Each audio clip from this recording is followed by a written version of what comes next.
ఇక్కడ అమ్మవారి తల్లి ఎచ్చర్లలో కనకమహాలక్ష్మి అమ్మగారు వెలిశారు. వైజాగ్లో ఎలాగో ఇక్కడ అలాగే ఇక్కడ కూడా పూజలు బాగా చేస్తారు. ఇంకా లక్షవారం అయితే ఉదయం కాకుండా మళ్ళీ 11:30 తర్వాత మళ్ళీ అమ్మవారికి అన్ని అలంకరణ అవన్నీ తీసి మళ్ళీ శుభ్రంగా మళ్ళీ అలంకరణ చేసి మళ్ళీ దేవికి శుభ్రంగా స్నానం అది చేయించి దేవికి అలంకరణ చేస్తారు. పూజ అయితే బాగా చేస్తారు. మనము అక్కడ వైజాగ్లో ఎలా చేసుకుంటాం ఇక్కడ కూడా అలాగే మన చేతులతోటే మనము పసుపు కుంకుమ అన్నీ మన చేతులతో మనము ఇక్కడ కూడా పూజ చేసుకోవచ్చు.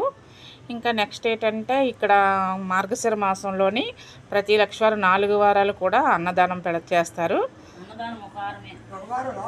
లాస్ట్ వారమేనా?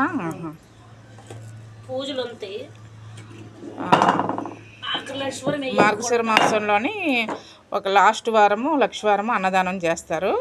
వైశాఖ మాసంలో కళ్యాణం చేస్తారు. ఎవరైనా దంపతులు వచ్చి కూర్చొని కూడా చేయించుకోవచ్చు.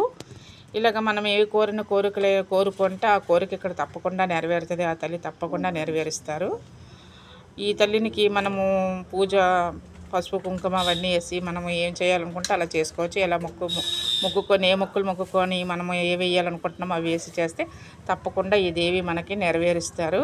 ఈ దేవికి అంతటి మహత్యం ఉన్నది. కనకమహాలక్ష్మి వారు అంటే ఎవరికీ తెలియనిది కాదు.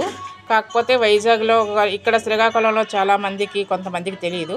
ఇక్కడ శ్రీకాకుళంలో ఎచ్చర్ల దగ్గర అమ్మవారు కూడా కనకమహాలక్ష్మి అమ్మవారు వెలిశారు. జై కనకమహాలక్ష్మి. ఈ అమ్మవారి దర్శనం చేసుకున్న ప్రతి ఒక్కరికి కూడా ఆ తల్లి దీవెన తప్పకుండా అందరికీ ఉంటుంది. శ్రీ కనకమహాలక్ష్మి తల్లికి జై.